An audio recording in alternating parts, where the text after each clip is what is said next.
So today's video is going to be an interesting one because although it's my first video back, it's going to spark a lot of controversy possibly, and definitely a lot of different opinions in the comment sections. I am fully prepared for that. I've been putting off making this video for a while because of that reason, and now I'm just like, okay, not scared of people having a different opinion to me. But I think we should just begin. But before, I've actually released my first ever cover officially on Spotify. I have a new alias, it's called Rat Venom, and you can check that out here in the description. It'll be really great, and I'm going to be releasing a lot more in the coming months, and yeah, so this is my first ever cover. It's a cover of Circle With Me by Spiritbox, who are probably my favourite band at the moment, and I would really appreciate if you guys check that out and support that. But without further ado, let's get on with the video. So this might be a long one, it might not be, depends on how much depth I go into each point. Before I actually start talking about this, I want to clarify, I love progressive rock, you know this. I wouldn't be called Neve the Prog Nerd if I didn't love prog. I know I talk a lot more about metal these days, but I've kept my name as the prog nerd because I am still the prog nerd and I still listen to prog even if it's not consistently anymore. I don't know how many times I have to reiterate that. This is not a jab at anyone in particular. This is not to disrespect any groups, whatever they're doing. I think that to be in a progressive rock band, you need to be very talented and you need to have a thorough knowledge of the genre and just music theory and music in general. So this is not a dig at those people, whatever they're doing, and they're doing it well. It's just not to my taste. Lastly, this is just my opinion. Everyone, this is my opinion. And I thought because I am the prog nerd, I gotta make some more prog content. My opinions, you can disagree with them all you like. I'm not gonna hate on you if you disagree with me. I'm not that kind of a person. But if you do disagree with me, that's okay. It's all fine. I'll start off with my main concern about this new era of modern progressive rock music. As I said, not metal. This is just talking about progressive rock. I find that there is a lack of originality. There's a lot of kind of copycat behavior. For context, I have listened to a lot of modern progressive rock prior to this video, and when I was really listening to prog, I was trying to listen to these groups and these albums, trying to get into them because I wanted to know what the state of progressive rock was looking like in this modern era in the 21st century. But I just find it a little bit too similar. I feel like bands aren't really trying to progress. I mean, that is literally the definition of progressive, and to progress is to, you know, break boundaries, do something different. But these bands, I find a lot of them don't really do anything different. I can actually loop Dream Theater into this a little bit, as much as I do like them. They're a prime example of their newer stuff isn't as original and as interesting as their older stuff. My favourite Dream Theater album is Black Clouds and Silver Linings, and I think that at that point is when, after that is when they stopped being original. This one is a bit of a nitpick, very much a nitpick, but the cover art is off-putting for a lot of it. Cover art is important to an album, it's important to music, because that's the first thing that the listener is going to see. It's going to be a first impression, and if you see an album cover that looks a little bit tacky, it is off-putting, I can't lie. And a lot of the, now with like AI being a thing, a lot of these bands are using, not even just in progressive rock, but in a lot of genres, AI has become such a big part of album artwork and even songwriting, and you can kind of tell, and when you can tell, it's very like, I don't like that very much. I find that with a lot of these groups, there's not much breaking of boundaries, if you will. Like I said earlier, that is literally what progressive rock was originally about, you know, and the fusion of genres as well. I mean, let's go back 50 years, 60 even, to when a lot of these big giants of the genre were starting out, like Genesis, Yes, ELP, like all of these groups were fusing genres together to create one mega genre. So we had psychedelia in there, we had jazz, we had contemporary rock as well, you know, even some beginnings of like hard rock and metal were even in there. So it was a big mishmash of genre, and I find that with a lot of these modern progressive rock groups, it's one idea that is just consistently flowing. It's not lots of different ideas put into one, it's just kind of there.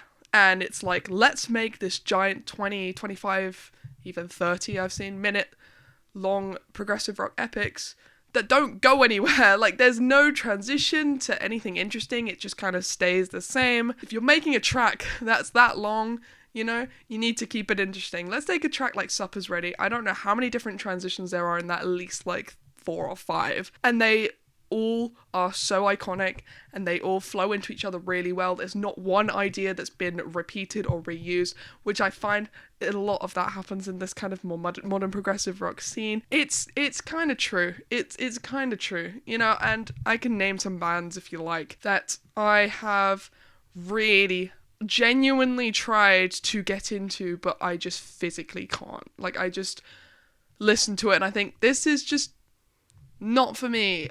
Big Train is a big one. I was really put off by one of their albums. I think it was about COVID. Or they had a song that was about COVID when the pandemic was happening.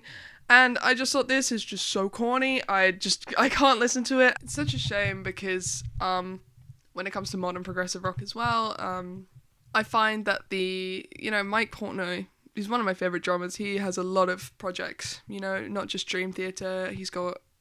if I can name them off the top of my head. If not, I'll flash them up on screen. I know Transatlantic is one of them.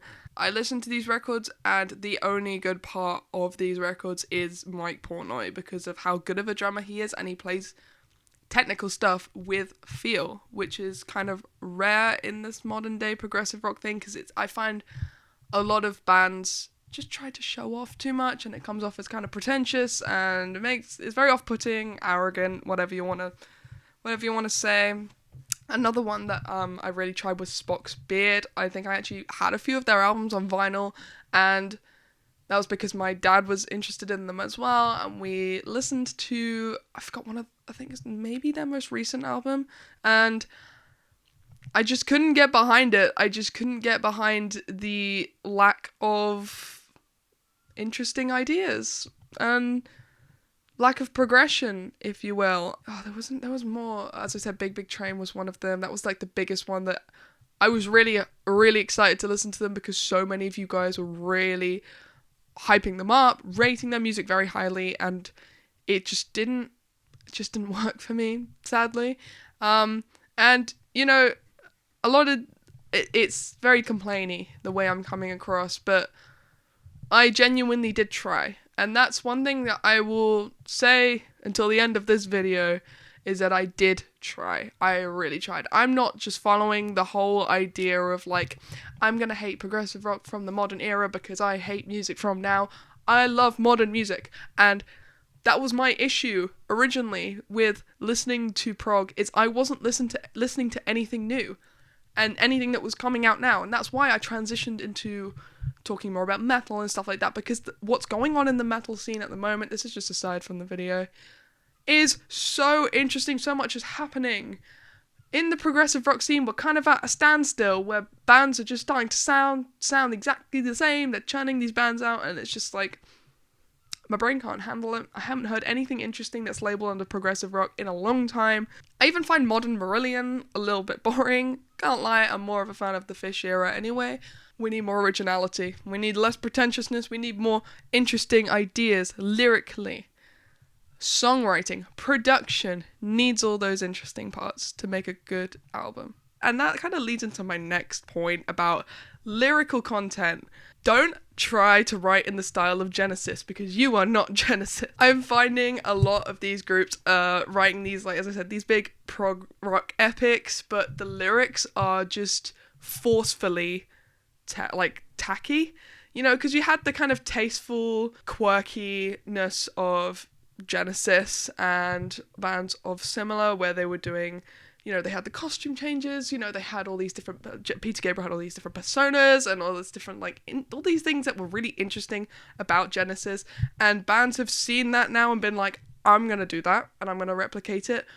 But you can't replicate something that's already been done to the best that it could ever be done. There's only so many songs I can listen to about this magical fountain, this magical forest, this magical person, this wizard who lives in the mountain, blah blah blah. There's only so much of that you can listen to and enjoy without it getting dull and boring after a while. So now I'm going to talk about the songwriting bit.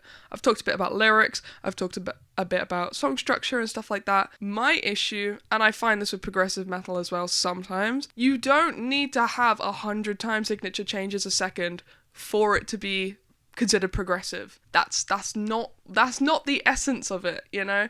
Use the weird time signatures, but use them tastefully. Use them when they need to be there. Use them if it makes your song more appealing and more interesting, because if you're just putting in odd time signatures for the sake of doing odd time signatures, it's not gonna sound good. It's not gonna sound like it's fluent. It's not gonna sound like it should be there. And time signature changes should be something that happen naturally, rather than something that's like, right, we have to write a song in 15, 16, and then in like 10 seconds, we're going to change it to 7, 8, and then in 10 seconds after that, we're going to change it to, I don't know, God knows what. I've seen some weird time signatures in my day, and that doesn't have to be the essence of your music. It can just happen naturally, and that's what makes bands like Tool, for example, so good, because they do these things in a way that's interesting and not forced,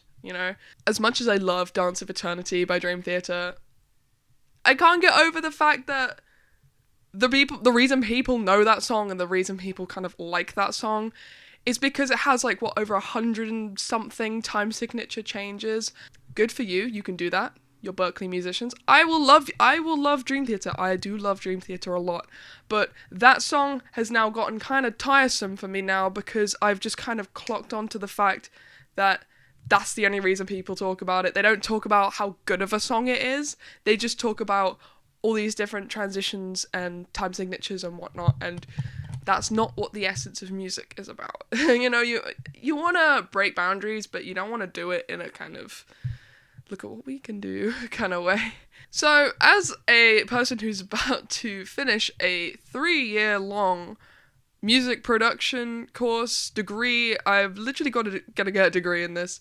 The production in a lot of these modern day progressive rock bands and their albums are very, very flat. There is an absolute lack of dynamic in these albums, and it makes me really upset, because sometimes I will hear these bands have some genuinely good ideas and ideas I can get behind, and it's like, that's cool, but the production of music is so important for people to listen to, because if you have if your production is flat, if there's lack of dynamic, if there's lack of just anything interesting, it's gonna subconsciously make people be like, this is just a little bit boring or a little bit dull, you know? Make your production exciting, you know? Get some dynamics in there, you know? Brighten up your sound. It doesn't have to be flat and kind of you know what I mean? And I never usually like the vocal mixing on any of these, because a lot of these singers, and I respect to them, I'm no vocalist, but I find with a lot of these kind of modern groups, they try to have a similar voice to someone like John Anderson of Yes, who has a naturally very high voice.